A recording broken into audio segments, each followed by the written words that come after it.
everyone, welcome to another episode of Fun with F1 powered by V Sports. I'm your host, Victoria Hernandez. Let's get into it. Today we're talking about the Brazil Grand Prix. It was an exciting weekend. This is one, I feel like I say this every time, but this really was a weekend that will be in the history books. It was all about Lewis Hamilton. He was so excited. He said this track felt like a second home to him. He said it's an energy he hasn't felt since Silverstone, which of course is his home race in Britain, and he won in another thrilling fashion. And I haven't officially said it, but he won in thrilling fashion here at Sao Paulo, so it was a great weekend. It started with the news that he was going to get a 5-grid penalty because Mercedes gave him a new internal combustion engine. Mercedes has been struggling with the reliability of their engines. They replaced Valtteri Bottas's engine a few races ago, so we kind of knew that Hamilton was going to get the same treatment, but it was kind of just a matter of time. This is the race that they chose to do it. And so Lewis went ahead with qualifying with this in mind. He raced all the way to pole position, had a lot of excitement. His megawatt smile was beaming. Well, shortly after qualifying, we get news that his car was called to the FIA for DRS infraction. His rear wing exceeded the specifications for DRS. So that was big news. Then, of course, there was a video of Max Verstappen where he kind of touched his own car and then went over and touched Lewis's car after qualifying. And, people were saying, oh, what could have happened? Or mostly they were saying that was going to be Mercedes' excuse, that, anything could have happened since Max touched their vehicle. So there was a lot of drama. The FIA took a long time to make their decision. Everyone stayed up late Friday night waiting for any news, and there was finally an announcement the news would come Saturday morning. So everyone went to bed. Mercedes on their Instagram shouted out Angela Cullen, who is Lewis's personal assistant. She brought everyone sandwiches and is just a team player for sure. But everyone went to bed and woke up Saturday morning. It was actually Lando Norris's birthday on Saturday, so that was really fun to see him blowing out his birthday candles with a little leaf blower because we are still experiencing COVID and everybody's still wearing their masks in the paddocks. But, everyone was sharing funny videos of Lando and celebrating what a special racer he is. Meanwhile, there was so much tension about what was going to happen with Mercedes and Lewis Hamilton, and so the FIA ruled that he was disqualified from qualification. It sounds like a double tongue twister, huh? But his qualifying results were swiped out. He started this sprint race in the back of the grid, and he would have to make his way all the way up to wherever he was going to qualify for the actual race, also remembering that he had the grid penalty. So that was a big blow to Lewis Hamilton's race this weekend, or potential blow. And, this was a race, the third and final race this year with a sprint. If you've been following along this season, there have been 3 total sprint races, which serve as the qualifying for the actual race. The first one was at Silverstone, and the second one was at Monza, and each race has had a different winner. So it's been exciting to kind of add that extra little level of competition. There's just as much action, and there's definitely something on the line. There's even points, so that matters in both the drivers' and constructors' championships. So with the sprint finish, he got P10 for Sunday. And there was a lot of questions about what could he do. And even he admitted after the race that it was going to be really difficult to climb all the way back. But hey, starting from 10th is better than 20th. On Sunday, it was lights out and Max jumped ahead of Bottas. This is something that we've seen, yet again, is that Bottas doesn't really know how to block out. And Max just has a quick car and knows how to strategically jump ahead. There was some contact right away as well in the middle of the pack as Lando Norris clipped Carlos Sainz.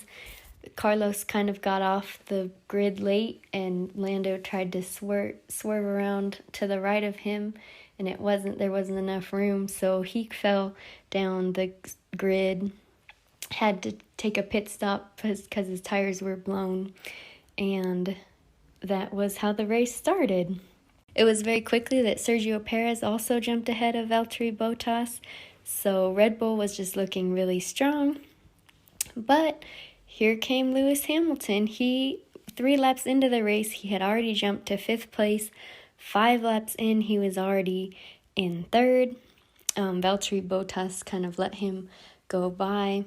Also, after that, Yuki Tsunoda and Lance Stroll collided. Lance kind of sideswiped Yuki, and there was a lot of debris, so Yuki got a 10-second penalty because the judges ruled that he was the one at fault. So there was a safety car and then a virtual safety car, and in the middle of all this, Kimi Räikkönen and Mick Schumacher also collided. So it was just quite an eventful race. We're not even halfway through, and on lap 18, Lewis Hamilton passed Sergio Perez, and Checo got him right back. It was a little game of leapfrog, and Hamilton kind of put his head down and passed him once and for all on a lap later on lap 19. There was another virtual safety car after more debris flew off of Lance's car on lap 30. This actually helped Valtteri because he pitted strategically, and this helped him to get ahead of Sergio Perez. So it's just such a sport of strategy and taking advantage of opportunities. Max Verstappen was slowed down a bit when he pitted on lap 41, and he got caught up when Nicholas Latifi left at the same time. So that, put a little damper on Max's speed. Then by the time we got to lap 48, Lewis Hamilton tried to pass Max, and Max pushed him wide. That was a big deal because we've seen this time and again from these two heated competitors that they just know how to take ownership of the track, and they didn't collide, which was very good. We saw that at Silverstone, and Max Verstappen crashed into the wall at 50 Gs, and neither driver was going to take accountability for that one. But this one, there was no contact, no one got hurt. It was just racing. Hero Ayrton Senna, he had a really cool helmet that paid tribute to the all-time great, and he just was soaking in all of the excitement. He closed Max Verstappen's gap in the championship to 14 points. Sergio Perez ended up snagging the fastest lap when the podium was secured with Hamilton, Verstappen, and Valtteri Bottas ended up getting 3rd. Perez, was relegated to that fastest lap duty. He pitted to get soft tires and did take that fastest lap and that point for Red Bull. The rivalry between McLaren and Ferrari is still going. McLaren didn't have a great race. Daniel Ricciardo retired late in the race with a loss of power. McLaren is powered by a Mercedes engine, so this has not been the year for Mercedes engines, but we are getting a whole new car next year, so we'll see what they're working on for that. And then Lando Norris finished in 10th. Maybe not the best birthday weekend for him, but, he's young. He's got such a future ahead of him. So Ferrari got 5th and 6th place, both drivers finishing in points, Charles Leclerc and Carlos Sainz. So Ferrari now has about a 31-point lead over McLaren. So they've nothing's clinched yet, but that is a pretty solid lead for them. Alpine also had both drivers finish in points, Fernando Alonso and Esteban Ocon. They've been a fun team to watch this year with the veteran Esteban Ocon winning the Hungary Grand Prix. That was really a lot of fun. It was a great weekend overall for Sir Lewis Hamilton. It was really fun to hear on the radio, the whole team being so excited for him.